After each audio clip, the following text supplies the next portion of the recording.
Communist പ്രസ്ഥാനത്തിന്റെ ഏറ്റവും ശക്തനായ അമരക്കാരൻ, അതിന്റെ ഏറ്റവും പ്രാമാണികനായ നേതാവ്. എന്തൊക്കെ വിയോജിപ്പുകൾ നമ്മൾ പറഞ്ഞുകൊണ്ടിരിക്കുമ്പോഴും 10 റുപ്പികയുടെ അഴിമതി ആരോപണം ഉന്നയിക്കാൻ കഴിയാത്ത ഒരു രാഷ്ട്രീയ നേതാവ് അത് വി.എസ്. അച്യുതാനന്ദനാണ്. ആ വി.എസ്. അച്യുതാനന്ദനെ പിതൃശൂന്യൻ, തന്തയില്ലാത്തവൻ എന്ന് വിളിച്ചാണ് സ്വരാജ് അദ്ദേഹത്തിന്റെ രാഷ്ട്രീയ പ്രവേശം സ്റ്റാർട്ട് ചെയ്യുന്നത്. വി.എസ്. അച്യുതാനന്ദൻ ഇപ്പോഴും ജീവിച്ചിരിപ്പുണ്ട്. അനുഗ്രഹം വാങ്ങാനല്ല, മാപ്പ് പറയാൻ അവിടെ പോയതിന് ശേഷമാണ് സ്വരാജ് ഈ മണ്ഡലത്തിൽ കാലുകുത്തേണ്ടത് എന്ന് സാമാന്യ രാഷ്ട്രീയ ബോധം കൊണ്ട് പറയാൻ അദ്ദേഹത്തോട് ഒരു ഉപദേശം നൽകാൻ ഞാൻ ഈ സമയം വിനിയോഗിക്കുകയാണ്. സ്വരാജ് ഓർക്കേണ്ട ഒരു കാര്യമുണ്ട്. അത്രയേറെ വിധേയത്വം കാണിച്ചിട്ടു മറ്റൊരു നേതാവിനെ, സ്വന്തം പാർട്ടിയിലെ തലമുതിർന്ന ഒരു നേതാവിനെ പിതൃശൂന്യൻ എന്ന് വിളിച്ചിട്ടു. അവസാനം മരുമകന്റെ കാര്യം വന്നപ്പോ പുറംകാല് കൊണ്ട് ചവിട്ടി തെറിപ്പിച്ചു എന്ന്, അന്ന് ഈ നിലമ്പൂരുകാരനല്ല എന്ന ബോധ്യം മറന്നുപോയി എന്ന് മറ്റൊരു മണ്ഡലത്തിൽ കൊണ്ടുപോയി നിർത്തി തോൽവി ഉറപ്പുവരുത്തി എന്നൊക്കെ മനസ്സിലാവുന്ന ഒരാളാണ് പ്രിയപ്പെട്ട സ്വരാജ് എന്ന് എനിക്ക് നന്നായിട്ട് അറിയാം. ഞാൻ സ്വരാജിനോട് പറയുന്നത്, ഒരു തെരഞ്ഞെടുപ്പിന് വരുമ്പോൾ ആ തെരഞ്ഞെടുപ്പിലെ സ്ഥാനാർത്ഥി അല്ല വിഷയം. ഒരു ചെറിയ ഘടകമാണ് സ്ഥാനാർത്ഥിയാവുക. അത് ഷൗക്കത്തായാലും അത് സ്വരാജ് ആയാലും ആരായിരുന്നാലും രാഷ്ട്രീയപരമായ വിഷയങ്ങളാണ് ചർച്ച ചെയ്യേണ്ടത്. രാഷ്ട്രീയമാണ് നമ്മൾ തമ്മിൽ സംസാരിക്കേണ്ടത്. അങ്ങനെയെങ്കിൽ വളരെ പ്രധാനപ്പെട്ട ഒരു വിഷയം, ഈ തെരഞ്ഞെടുപ്പിന് മുമ്പ് ക്ലാരിറ്റി വരുത്തേണ്ടത്, ബോധ്യപ്പെടുത്തേണ്ടത് ഈ രാജ്യത്തിലെ ജനങ്ങളോട് ഒരു ബാധ്യത തീർച്ചയായും സ്വരാജിനുണ്ട്. അതെന്താണെന്ന് അറിയാമോ? സ്വരാജിന് ഈ അടുത്ത കാലത്ത് സ്വരാജ് രാഷ്ട്രീയ ചർച്ചകളിൽ നിറഞ്ഞു നിന്നത് യുദ്ധവുമായി ബന്ധപ്പെട്ടാണ്. ആ യുദ്ധത്തെക്കുറിച്ച് സ്വരാജ് ഒരു അഭിപ്രായം പറഞ്ഞു. ആ അഭിപ്രായം കേരള രാഷ്ട്രീയത്തിൽ വലിയ ചർച്ചയായി, വലിയ വിവാദങ്ങൾ ഉണ്ടായി. ആ ചർച്ചക്ക് സ്വരാജിന് മറുപടി പറയേണ്ടി വന്നു. ഒരാഴ്ചയുടെ ഉള്ളിൽ സ്വരാജ് അതിനെ വിശദീകരിക്കേണ്ടി വന്നു. കാരണം അത് അത്രമേൽ പ്രധാനപ്പെട്ട ഒരു കാര്യമായിരുന്നു.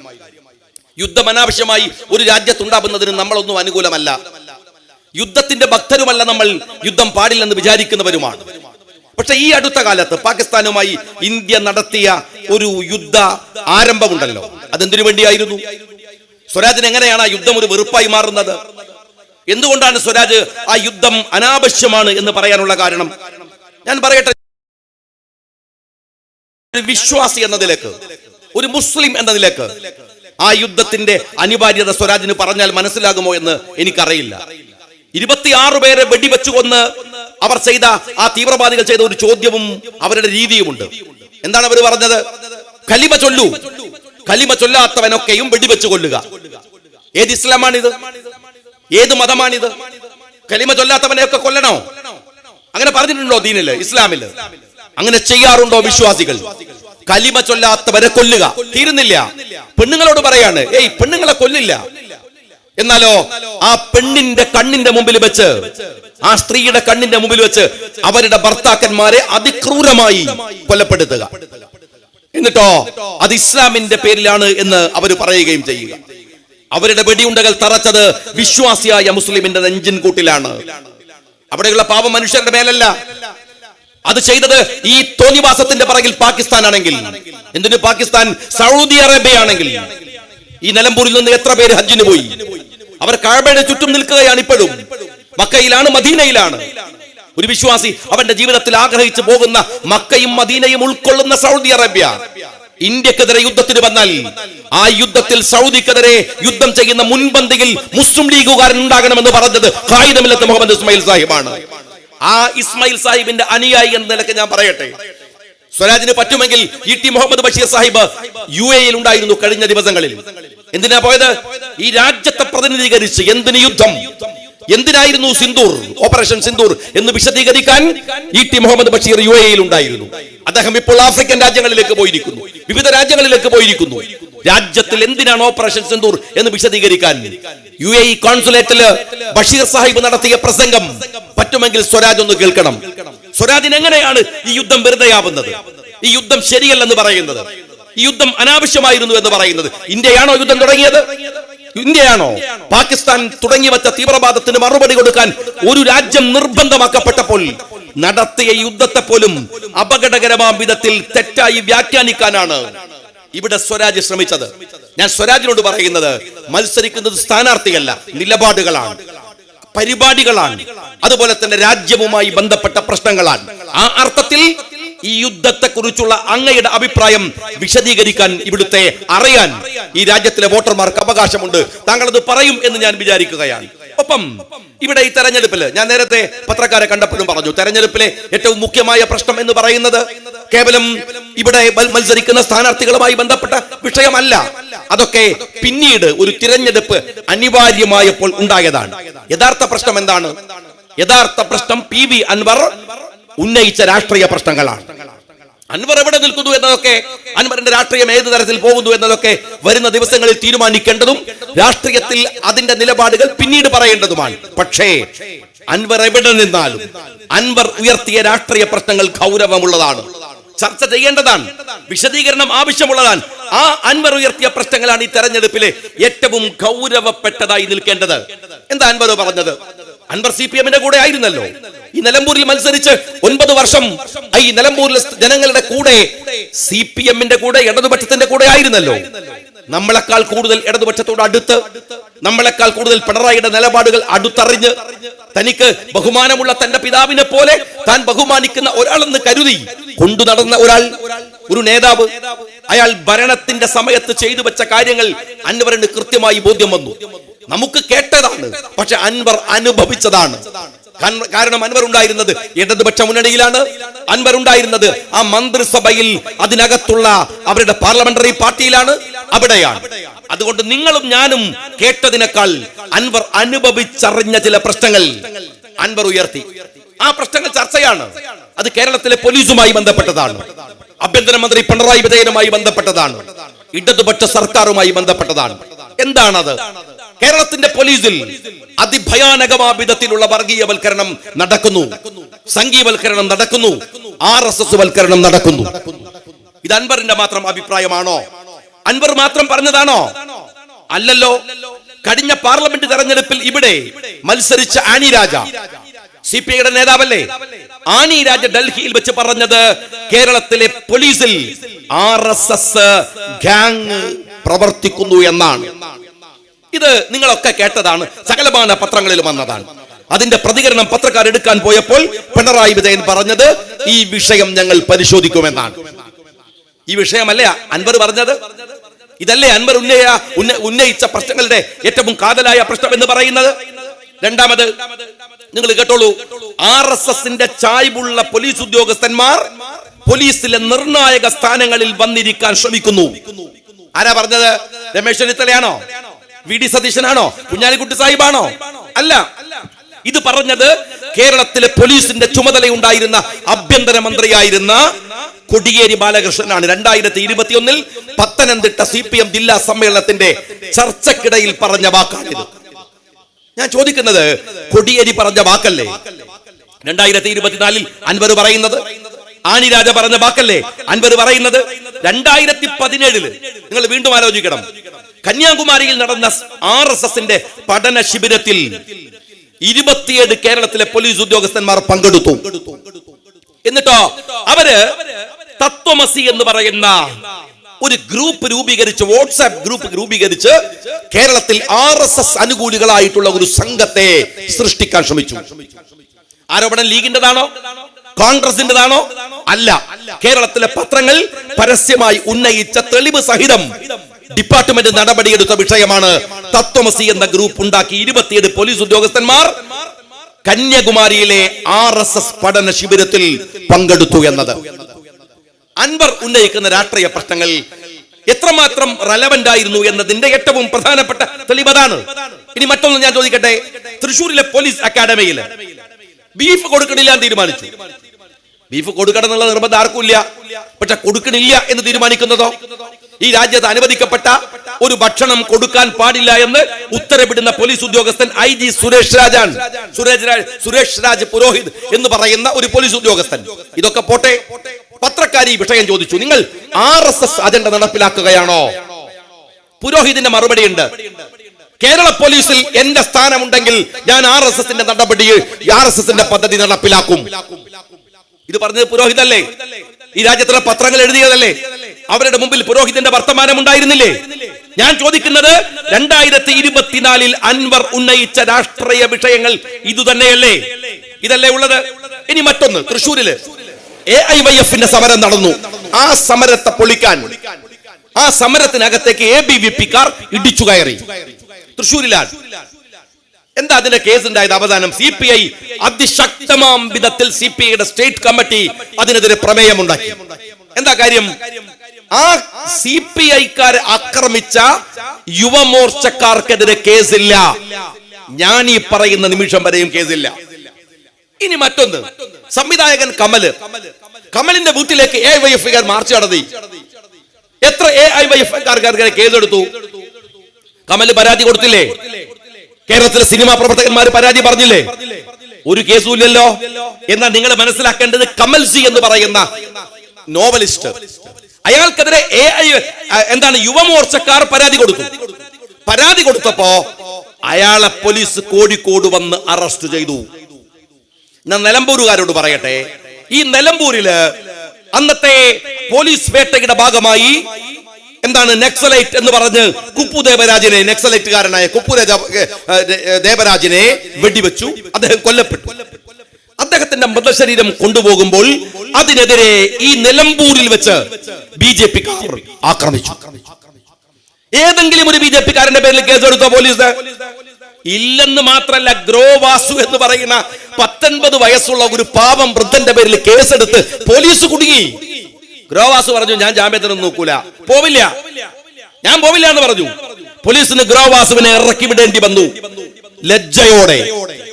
ഞാൻ ചോദിക്കുന്ന മറ്റൊരു ചോദ്യം, മതപ്രഭാഷകനായ ഷംസുദ്ദീൻ പാലത്തിനെതിരെ നിങ്ങൾ UAPA-യുടെ കേസെടുത്തു. എന്നാൽ ഒരു സാധാ പെറ്റി കേസ് നിങ്ങൾ ശശികലക്കെതിരെ എടുത്തോ ഈ സമയത്ത്? ഇതൊക്കെ കേരളത്തിലുണ്ട്. എന്തിനാണ് കഴിഞ്ഞ 2 ആഴ്ച മുമ്പ് കേരളത്തിലെ ജയിൽ ഉദ്യോഗസ്ഥന്മാർ ചേർന്ന് RSSന്റെ യോഗം ചേർന്നു. പത്രക്കാർ ചോദിച്ചു പോലീസിനോട്, എന്താ കേരളത്തിന്റെ മുഖ്യമന്ത്രി പറഞ്ഞത്? അതുണ്ടായി, നടപടി വരും. എപ്പോ വരും? ഞാൻ ചോദിക്കുന്നത്, നടപടി എടുത്തവരെ മാറ്റാനുള്ളതല്ല, എങ്ങനെയാണ് കേരളത്തിന്റെ പോലീസിൽ, കേരളത്തിന്റെ സിസ്റ്റത്തിനകത്തേക്ക് ഈ സംഘ് പരിവാർ കടന്നു വരുന്നത്? ഈ പ്രശ്നമാണ് 2024 അൻവർ ഉന്നയിച്ച രാഷ്ട്രീയ വിഷയങ്ങളുടെ കാതൽ എന്ന് പറയുന്നത്. അൻവർ പറഞ്ഞത് അജിത്തിനെ കുറിച്ചാണ്, ADGP. അൻവർ പറഞ്ഞത് SP സുജിത്തിനെ കുറിച്ചാണ്. ഈ 2 വിഷയങ്ങൾ കേരളത്തിൽ ചർച്ച ചെയ്തില്ലേ? ഇപ്പോഴും എന്താ സ്ഥിതി? ഇത്രമേൽ പരസ്യമായി അതിശക്തമായ നിലപാടുകൾ എടുത്ത് ഈ ADGP-യെ മാറ്റണമെന്ന അഭിപ്രായം ഉയർത്തിയപ്പോഴും നിങ്ങൾ തിരിച്ചറിയേണ്ട ഒരു കാര്യമുണ്ട്. അപ്പോഴും കേരളത്തിലെ ഗവൺമെന്റ്, പിണറായി വിജയൻ ആ അജിത്തിന്റെ കൂടെയാണ്. അയാളെ ഏറ്റവും ഉന്നത സ്ഥാനങ്ങളിലേക്ക്, DGP-യുടെ സ്ഥാനത്തേക്ക് കൊണ്ടുവരാൻ ശ്രമം നടത്തി. CPI ഉടക്കു പറഞ്ഞു. ഇപ്പോഴും ആ ശ്രമങ്ങൾ തുടരുന്നു. ഈ പ്രശ്നമാണ് അൻവർ കേരളക്കരയിൽ ഉയർത്തിക്കൊണ്ടുവന്നത്. ഈ നിലമ്പൂരിലെ തെരഞ്ഞെടുപ്പില് വേറെയും വിഷയങ്ങളുണ്ട്. നിങ്ങൾ CPM-കാരെന്താ വിചാരിച്ചത്? ഈ തെരഞ്ഞെടുപ്പിന് മുമ്പ് നിങ്ങൾ പറഞ്ഞ, നിങ്ങൾ കേരളം പിടിക്കാനുള്ള പുറപ്പാടാണ്. മൂന്നാമതും കേരളം പിടിക്കാൻ. രണ്ടാമത്തെ ഗവൺമെന്റ് വരുമ്പോ നമുക്കറിയാം, കേരളം ഇങ്ങനെ വറങ്ങലിച്ചു നിൽക്കുന്ന ഒരു വല്ലാത്ത സന്നിഗ്ധമായ മുഹൂർത്തമായിരുന്നു. ആ മുഹൂർത്തത്തിൽ അവരുടെ മുമ്പിൽ പിണറായി വിജയൻ നിന്നു. അദ്ദേഹത്തിന്റെ കയ്യിലായിരുന്നു സകലമാന ടൂളുകളും. ലോകം തന്നെ അവസാനിക്കാൻ പോവുകയാണ് എന്ന് കരുതി പ്രവാസ ലോകം മുഴുവൻ ഭയപ്പെട്ട് നിൽക്കുമ്പോ, ലോകം മുഴുവൻ പേടിച്ചു നിൽക്കുന്ന ഒരു സന്നിഗ്ധമായ ഘട്ടത്തിൽ വളരെ ശക്തമായി ആസൂത്രിതമായി സഖാവ് പിണറായി വിജയൻ കഴിഞ്ഞ 2ാം തവണത്തെ ഭരണത്തെ കൊണ്ടുവന്നു. ഇപ്പോ 3ാമത്തെയും ഭരണം കൊണ്ടുവരുന്നു പറഞ്ഞിട്ട് അതിന്റെ പ്രൊപ്പഗണ്ടയിലായിരുന്നു കുറച്ചു ദിവസം. അത് പക്ഷേ പടച്ചോൻ തന്നെ നേരിട്ട് അതങ്ങ് അവസാനിപ്പിച്ചു. ഹൈവേയുടെ പേരിലായിരുന്നു ഒരു സമരം. എന്താ പറഞ്ഞിരുന്നത്? ഹൈവേ കാണിച്ചിട്ടാ പറഞ്ഞത്. റിയാസൊക്കെ പറഞ്ഞത് 3ാമത്തെ ഗവൺമെന്റ് വരാൻ പോണത് കേരളത്തിലെ ഹൈവേയുടെ പശ്ചാത്തലത്തിലാണ്. നമ്മളിങ്ങനെ ബേജാറായി നിൽക്കുകയാണ്. കേന്ദ്ര സർക്കാർ കൊണ്ടുവരുന്ന ഹൈവേയുടെ പേരിൽ റിയാസ് എന്തിനാ ഈ ജാതി ബഹളം ഉണ്ടാക്കുന്നത് നമ്മളിങ്ങനെ ആലോചിച്ചുകൊണ്ടിരിക്കായിരുന്നു. അപ്പോഴാണ് ഹൈവേ പൊളിഞ്ഞോടി. ഒരു പൊളികലാണ്. 2 കുട്ടികളൊക്കെ ട്രോളാൻ തുടങ്ങി. ഏതായാലും ഒരു മഴ കൊണ്ട് ഹൈവേ എത്തിയുമായി പോയി എന്നാണ്. കേന്ദ്രമില്ല, സുരേന്ദ്രനും ഇല്ല, റിയാസും ഇല്ല. രണ്ടാളും കൈവിട്ട് കളഞ്ഞു. 2 പേരും കൈവിട്ടു. ആ ഹൈവേയുടെ പേരിൽ കേരളം പിടിക്കാൻ ഇറങ്ങി പുറപ്പെട്ട സർക്കാരിന് പടച്ചോൻ തന്നെ 2 മഴ കൊണ്ട് പണി കൊടുത്തു. ഒരു ഹൈവേയുടെ വിഷയം മാത്രമല്ല റിയാസെ, സഖാവ് പിണറായി വിജയൻ പറയാം, നിങ്ങള് ഊരാലിങ്കൽ എന്ന് പറയുന്ന ഒരു കമ്പനിയെ ഉണ്ടാക്കി കേരളത്തിലെ രാഷ്ട്രീയക്കാരുടെ ബിനാമി പണം ഉപയോഗിച്ച് കോടാനുകോടി സമ്പാദിച്ച് ഇപ്പോഴും അതിനകത്ത് ഇൻവെസ്റ്റ് ചെയ്തവരുടെ ലിസ്റ്റ് പോലും പുറത്തു വിടാതെ ഈ കേരളക്കടയിൽ ഉണ്ടാക്കി വെച്ച വികസന പ്രവർത്തനങ്ങൾ എന്ന പേരിൽ നിങ്ങൾ പറയുന്നില്ലേ? എന്തൊക്കെയാ പൊളിഞ്ഞു വീഴുന്നത്? ഈ ഹൈവേ മാത്രമാണോ? ഈ ഹൈവേ മാത്രമാണോ പൊളിയുന്നത്?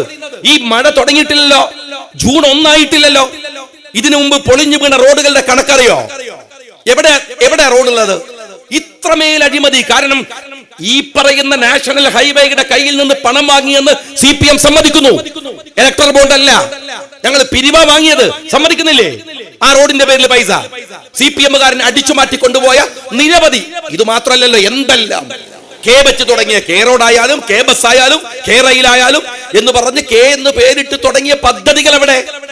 ആ പദ്ധതികളുടെ പേരിൽ അടിച്ചു മാറ്റിയ സംഖ്യകൾ എവിടെ? ആ റോഡിന്റെ പദ്ധതി തകർന്നു. രണ്ടാമത് നിങ്ങൾ പരിശോധിക്കേണ്ടത്, രണ്ടാമത് പറഞ്ഞെന്താണ്? നിലമ്പൂരിലെ ഉപതെരഞ്ഞെടുപ്പ് ഞങ്ങള് അങ്ങ് ജയിച്ചു കളയും, അതിനുള്ള പണിയെടുക്കുന്നതാണ്. ആ മൂന്നാം സർക്കാർ തുടരാനുള്ള മോഹത്തിന്റെ ആണിയടിക്കാനുള്ള ഉത്തരവാദിത്തം കൂടെ ഈ തെരഞ്ഞെടുപ്പിലാണ്. വേറൊരു കാര്യം ഞാൻ ചോദിക്കട്ടെ, ഈ തെരഞ്ഞെടുപ്പിന് എന്താണ് പ്രാധാന്യം എന്ന് ചോദിക്കണില്ലേ നിങ്ങൾ? ഈ തെരഞ്ഞെടുപ്പിന്റെ പ്രാധാന്യം അത് തന്നെയാണ്. ഈ സർക്കാരിന് കൊടുക്കാവുന്ന ഏറ്റവും ശക്തമായ തിരിച്ചടിയാണൊന്ന്. രണ്ടാമത്, തെരഞ്ഞെടുപ്പ് വരുമ്പോ, വോട്ട് വരുമ്പോ മതത്തിന്റെ പേരിൽ മനുഷ്യനെ തമ്മിലടിപ്പിച്ച് ജയിക്കാം, വോട്ട് വാങ്ങാം എന്ന് വിചാരിക്കുന്ന ഇടതുപക്ഷത്തോട് കേരളം വർഗീയമല്ല, കേരളം രാഷ്ട്രീയമാണ് എന്ന് പറയാൻ നിലമ്പൂർക്കാർക്ക് കിട്ടിയിട്ടുള്ള അവസരം കൂടിയാണ് ഈ തെരഞ്ഞെടുപ്പ് എന്ന് പറയുന്നത്. അതിന് കഴിയണം. ഞാൻ ഒരൊറ്റ കാര്യം മാത്രം ചോദിക്കട്ടെ, സ്ഥാനാർത്ഥി ആരാണ് എന്നതിനേക്കാൾ വലിയ വിഷയം ഞാൻ ആദ്യമേ പറഞ്ഞു. ഇനി നിങ്ങൾ സ്ഥാനാർത്ഥിയെ സ്വരാജിനെ കൊണ്ടുപോയി നിർത്തുമ്പോ സ്വരാജിൽ നിങ്ങൾ നിർത്താൻ കണ്ടിട്ടുള്ള പ്രത്യേകതകൾ എന്താണ്? സ്വരാജ് പറയട്ടെ. സ്വരാജിന് വ്യത്യസ്തമായ അഭിപ്രായം ഉണ്ടോ? കേരളത്തിൽ 8 മാവോയിസ്റ്റുകളെ നിങ്ങൾ മനസ്സിലാക്കണം. അവര് മാവോ തീവ്രവാദത്തോട് ഒരു തരത്തിലും യോജിക്കുന്നവരല്ലല്ലോ നമ്മളൊക്കെ. നമുക്ക് വിയോജിപ്പുള്ള ആരൊക്കെ ഉണ്ട് ഇവിടെ? അവരൊക്കെ വെടിവെച്ച് കൊല്ലാന്നാണോ? അവരെ വെടിവെച്ചാണോ കൊല്ലേണ്ടത്? മാവോയിസ്റ്റുകൾ ഇവിടുത്തെ കോൺഗ്രസിന്റെ ആശയമല്ലല്ലോ അവർ സ്വീകരിക്കുന്നത്. മാവോയിസ്റ്റുകൾ മുസ്ലിം ലീഗിന്റെ ആശയമാണോ? അല്ല. മാവോയിസത്തിന്റെ അടിസ്ഥാനം എന്ന് പറയുന്നത് കമ്മ്യൂണിസമാണ്, മാർക്സിസമാണ്. ആ കമ്മ്യൂണിസവും മാർക്സിസവും നിങ്ങൾ വിചാരിക്കാത്ത തലത്തിൽ വായിക്കുന്നു മാവോയിസ്റ്റുകൾ. ആ മാവോയിസ്റ്റുകൾ ആരെങ്കിലും ഉപദ്രവിച്ചോ? നിങ്ങൾ പറയും, കേരളത്തില് മാവോയിസ്റ്റുകളുടെ പേര് പറഞ്ഞിട്ട് നിങ്ങൾ 8 പേരെ വെടിവെച്ച് കൊന്നു. ആ വെടിവെച്ച് കൊന്ന സംഭവത്തിൽ ഞാൻ ചോദിക്കുന്നത്, സ്വരാജിന് പരാതി ഉണ്ടോ? CPM-ന് പരാതിയില്ല, ഗവൺമെന്റിന് പരാതിയില്ല. ഇവിടെ വന്ന് മത്സരിക്കുന്ന സ്വരാജ് എന്താ പറയുന്നത്? ഒന്ന് പറഞ്ഞേ, നിങ്ങൾ ആ 8 പേരെ വെടിവെച്ച് കൊന്ന ഗവൺമെന്റ് നടപടി ശരിയാണോ? സ്വരാജെ, ശരിയാണ് എന്നല്ലേ നിന്റെ അഭിപ്രായം? കാരണം അത് ഗവൺമെന്റിന്റെ അഭിപ്രായമാണ്. കേരളത്തിന്റെ തെരുവിൽ UAPA എന്താ നിങ്ങൾ പറഞ്ഞത്? ഒരു സംഘീയ അജണ്ടയാണ്. ആ സംഘീയ അജണ്ട വെച്ച് UAPA ചുമത്തി ആളുകളെ ജയിലിൽ അടക്കുക. ചെറുപ്പക്കാരെ നിങ്ങൾക്കറിയാലോ, അലനെ, താഹയെ, ഷൗക്കത്തിനെ, എത്ര പേരെ ജയിലടച്ചു നിങ്ങൾ? ഞാൻ സ്വരാജിനോട് ചോദിക്കുന്നു, UAPA ചുമത്തി ചെറുപ്പക്കാരെ ജയിലിൽ അടക്കുന്ന സർക്കാരിന്റെ പദ്ധതിയോട് നിങ്ങൾക്ക് അഭിപ്രായമുണ്ടോ ഇല്ലയോ? തീരുന്നില്ല. കേരളത്തിന്റെ പോലീസിനെ സംഘീവൽക്കരിക്കുന്നു, കേരളത്തിന്റെ പോലീസിനെ സംഘീയാക്കുന്നു എന്ന വ്യാപകമായ ആരോപണം സർക്കാരിനെതിരെ ഉണ്ട്. നിങ്ങൾ ഈ അഭിപ്രായത്തോട്, ഈ നടപടിക്രമങ്ങളോട് നിങ്ങളുടെ യോജിപ്പ് എന്താണ്? അല്ലെങ്കിൽ ഏത് തരത്തിലാണ്? കേരളത്തിലെ മുസ്ലിങ്ങൾക്കെതിരെ ഏറ്റവും മ്ലേച്ഛമായ പരാമർശങ്ങൾ ഈ ഗവൺമെന്റ് നടത്തി പലതരത്തിൽ. കേരളത്തിലെ ദളിതുകളെ എത്രമാത്രം നിങ്ങൾ ആലോചിച്ച് നോക്കി. 2-3 ദിവസം മുമ്പ് ബിന്ദു എന്ന് പറയുന്ന ഒരു സ്ത്രീ, ഒരു ദളിത് സ്ത്രീ, അവര് പണിയെടുക്കുന്ന വീട്ടിൽ നിന്ന് സ്വർണം കട്ടെടുത്തു എന്ന് പറഞ്ഞിട്ട് അവരെ പോലീസിൽ പിടിച്ചു, പരാതി കൊടുത്തു.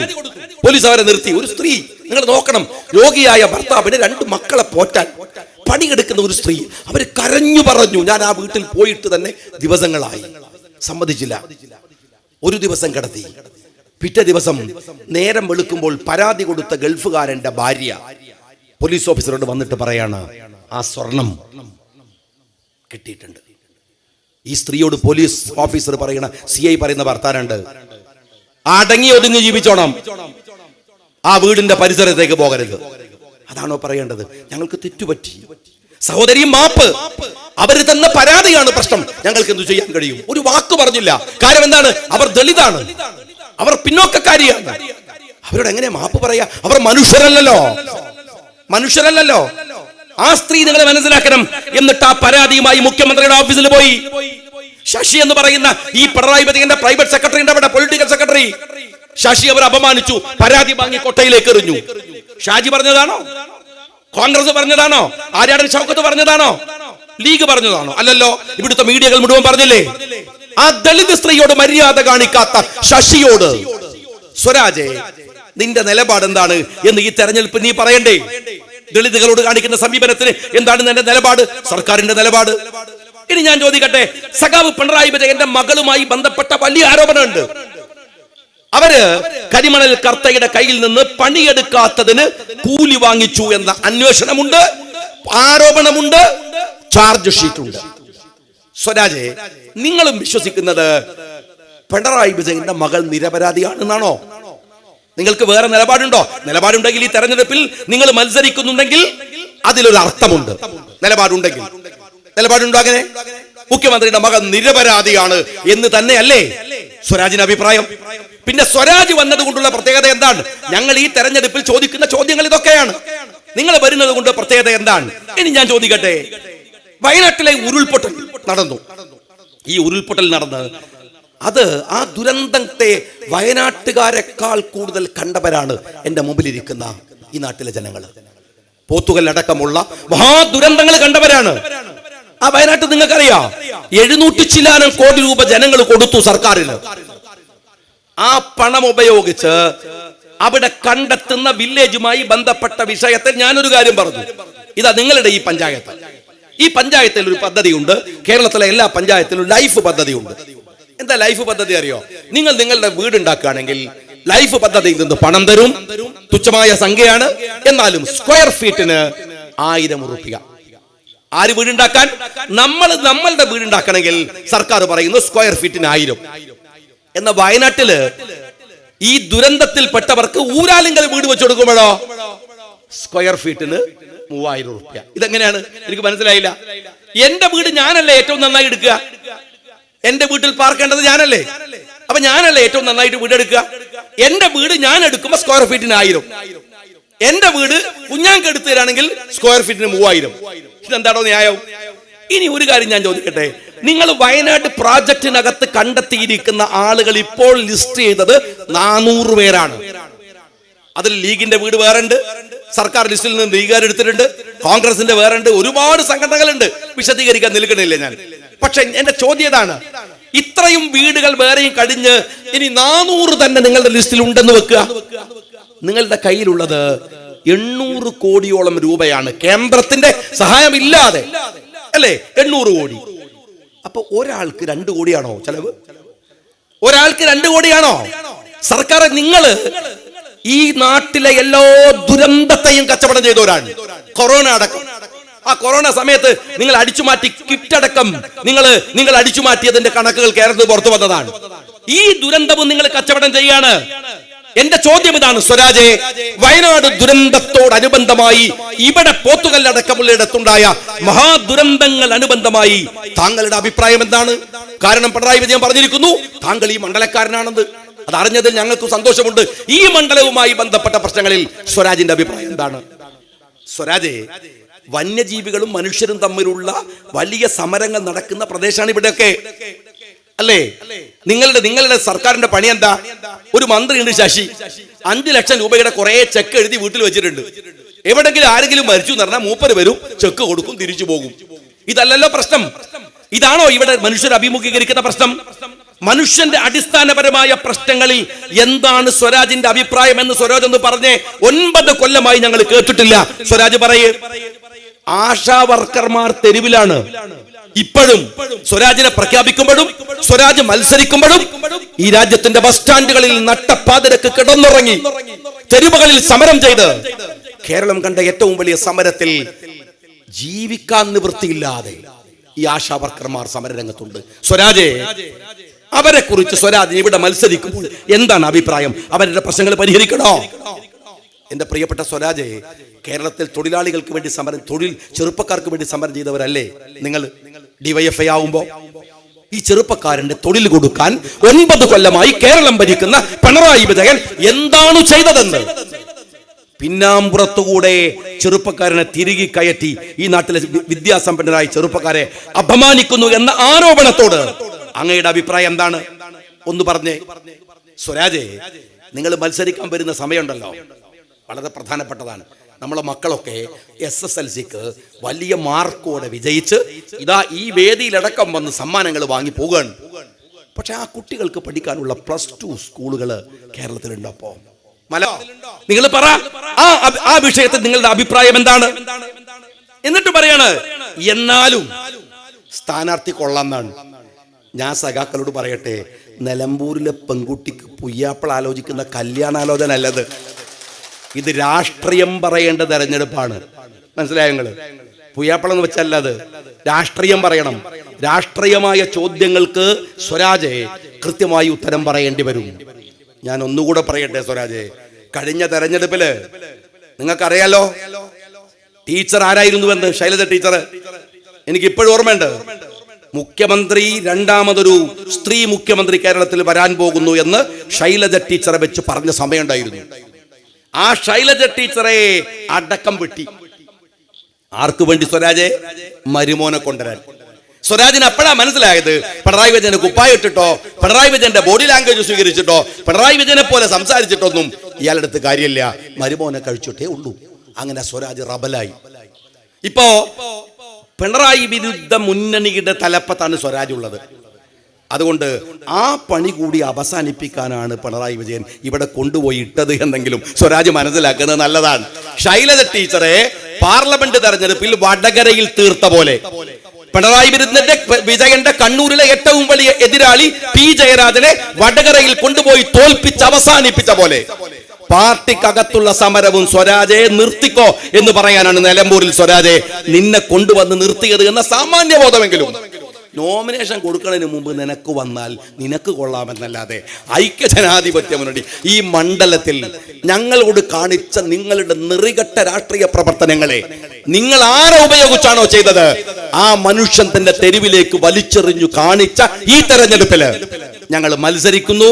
ഞങ്ങൾ പറയുന്ന രാഷ്ട്രീയ നിലപാടുകൾക്ക് ജനങ്ങളുടെ കയ്യിൽ നിന്ന് വോട്ട് വാങ്ങുന്നു. ഒന്നുകൂടെ ഞാൻ പറയുന്നത്, അവസാന ഘട്ടത്തിൽ CPM എടുക്കുന്ന മതവർഗീയത, പരസ്പര വിരുദ്ധമായ രാഷ്ട്രീയ സമീപനങ്ങൾ, എല്ലാത്തിനെയും പണം, അധികാരം, സമ്പത്ത്, ഓരോ പഞ്ചായത്തിലും വാർഡിലും ഇനിയുള്ള ദിവസങ്ങളിൽ ചുമതലയേൽക്കുന്ന മന്ത്രിമാർ അടക്കമുള്ളവർ, അവരെയൊക്കെയും നിലമ്പൂരിന്റെ പാരമ്പര്യമുണ്ട്.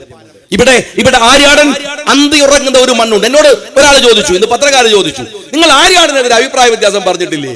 എന്താ ഇതിൽ ഇത്ര വലിയ സംഭവം ഉള്ളത്? CPMകാർക്ക് അത്ഭുതമാണ് മറ്റൊരു മുന്നണിയിൽപ്പെട്ട ഒരാളെ വിമർശിക്കുന്നത്. ഞാൻ ചോദിക്കട്ടെ, ആര്യാടൻ മുഹമ്മദിനോടല്ല, ഞാൻ ലീഗുകാരനാണ്. കോൺഗ്രസിൽ നെഹ്റുവിനെ കഴിഞ്ഞിട്ട് വേറെ നേതാവില്ലല്ലോ. ആ പണ്ഡിറ്റ് ജവഹർലാൽ നെഹ്റുവും ലീഗും തമ്മിൽ തർക്കമുണ്ടായിട്ടുണ്ട്. നെഹ്റു ഇങ്ങോട്ട് പറഞ്ഞിട്ടുണ്ട്, CH മുഹമ്മദ് കോയ സാഹിബ് അങ്ങോട്ടും പറഞ്ഞിട്ടുണ്ട്. ഞങ്ങളൊരു മുന്നണി എന്ന് പറഞ്ഞാൽ ഒരു പൊതു മിനിമം പരിപാടിയാണ്, അല്ലാതെ നേതാവിന്റെ മുമ്പിൽ ട്രൗസർ ഊരിക്കൊടുക്കുന്ന രാഷ്ട്രീയ നിലപാടിന്റെ പേരല്ല UDF എന്നത്. പിണറായി വിജയനെ കാണുമ്പോൾ മുട്ടുമറച്ച് മൂത്രമൊഴിക്കുമെന്ന് പേടിച്ച് സ്നഗ്ഗിട്ട് നടക്കുന്ന ഘടകകക്ഷികളല്ല ഐക്യ ജനാധിപത്യ മുന്നണിയിലെ രാഷ്ട്രീയ ബോധമുള്ള ഘടകകക്ഷികൾ. ഞങ്ങൾ അഭിപ്രായ വ്യത്യാസം പറയും. ഞാൻ ചോദിക്കട്ടെ, ഷൗക്കത്തുമായി ബന്ധപ്പെട്ട രാഷ്ട്രീയപരമായോ മറ്റു തരത്തിലുള്ള എന്തെല്ലാം അഭിപ്രായ വ്യത്യാസങ്ങൾ ഞങ്ങൾ തമ്മിലുണ്ട്. പക്ഷെ നിലമ്പൂരിലെ തെരഞ്ഞെടുപ്പ് അതല്ലല്ലോ. നിലമ്പൂരിലെ തെരഞ്ഞെടുപ്പ് UDFന്റെ തെരഞ്ഞെടുപ്പാണ്. ഞങ്ങൾ ഈ കേരളത്തിലെ സർക്കാരിനെതിരെയുള്ള വിധിയെടുത്താൻ, ആ വിധിയെടുത്തിൽ ഷൗക്കത്തിനൊരു അഭിപ്രായമുള്ളൂ, ഐക്യ ജനാധിപത്യ മുന്നണിക്കൊരു അഭിപ്രായമുള്ളൂ, ഇന്ത്യൻ യൂണിയൻ മുസ്ലിം ലീഗ് അഭിപ്രായമുള്ളൂ. ഞങ്ങൾ അവിടെ ഉണ്ടാവും. ലീഗ് രാഷ്ട്രീയ പാർട്ടി പറയേണ്ടത് പറഞ്ഞുകൊണ്ട് തന്നെ, ജനാധിപത്യപരമായി നിന്നുകൊണ്ട് തന്നെ. കോൺഗ്രസ് ആണെങ്കിലും ഇപ്പൊ നിങ്ങൾ പറയാറുണ്ട് കോൺഗ്രസിനകത്ത് വലിയ തർക്കമാണല്ലോ. കാരണം എന്താണ്? അതൊരു ജനാധിപത്യ പാർട്ടിയാണ്. ഒരു ബുദ്ധിമുട്ട് വന്നാൽ പറയണമെന്ന് തോന്നിയാൽ നേരവും സമയമൊന്നും നോക്കൂല, എഴുന്നേറ്റങ്ങ് പറയും. അതിനാണ് ജനാധിപത്യ ബോധം എന്ന് പറയാ. അല്ലാതെ ഞാൻ നേരത്തെ പറഞ്ഞ പോലെ മുതലാളിയും തൊഴിലാളിയും തമ്മിൽ നടക്കണ പോലെ അയ്യോ അടിയൻ എന്ന് പറഞ്ഞ് നടക്കാൻ നട്ടലുള്ളവരെ കിട്ടില്ല സഖാക്കളെ. ഓർത്തോ നിങ്ങൾ, ഞങ്ങളുടെ മുന്നണിക്കകത്തായാലും ഞങ്ങളുടെ പാർട്ടിക്കകത്തായാലും എല്ലാവർക്കും ഒരു ചങ്കേ ഉള്ളൂ. നിങ്ങളെ മുന്നണിയിൽ മാത്രമേ 2 ചങ്കുള്ളവനുള്ളൂ. അവനെ പോയി പേടിച്ചാൽ മതി. ഞങ്ങൾക്ക് ആ പേടില്ലാത്തത് കൊണ്ട് നിലപാടുകൾ പറയും, അഭിപ്രായ വ്യത്യാസങ്ങൾ പറയും. അത് മത്സരിക്കുന്ന സമയത്തായാലും തെരഞ്ഞെടുപ്പിന്റെ മുമ്പിലായാലും അല്ലാതെ ആയാലും ഈ തെരഞ്ഞെടുപ്പ് ഞാൻ വീണ്ടും പറയട്ടെ, UDFന്റെ രാഷ്ട്രീയ നിലപാടുകൾക്ക് അംഗീകാരം തേടിയുള്ള ഒരു തെരഞ്ഞെടുപ്പാണ്. ഞങ്ങളുടെ സ്ഥാനാർത്ഥി ഷൗക്കത്താണ്, ആര്യാടൻ ഷൗക്കത്താണ്. ഒരു ലെഗസി ഉണ്ട് ആര്യാടന്റെ. ഈ നിലമ്പൂരിന്റെ മണ്ണിൽ ഏതു സാധാരണക്കാരനും ഏത് സമയത്തും ആ മനുഷ്യനെ കാണാം. ഏത് അധികാര പദവിയിൽ ഇരുന്നാലും പോയി അയാളോട് സംസാരിക്കാം. അങ്ങനെ ഒരു ലെഗസിയുള്ള ഒരു വലിയ നേതാവ്, ആ നേതാവിന്റെ മകനെ UDFന്റെ ആശയാദർശങ്ങൾക്ക് നിലക്കുന്ന വിധത്തിലാണ് ഈ തെരഞ്ഞെടുപ്പിൽ മത്സരിപ്പിക്കുന്നത്.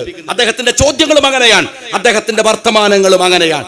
ആ തെരഞ്ഞെടുപ്പിൽ നിങ്ങളുടെ വിലപ്പെട്ട വോട്ടുകൾ ഐക്യജനാധിപത്യം, ഞാൻ മുസ്ലിം ലീഗുകാരോട് സ്നേഹപൂർവ്വം പറയാണ്, ലീഗിന്റെ രാഷ്ട്രീയമൊക്കെ നിങ്ങൾക്ക് നന്നായിട്ട് അറിയാം. ഒരു ഓഫീസുണ്ട്, നേരത്തെ വഹാബ് പറഞ്ഞ പോലെ നല്ല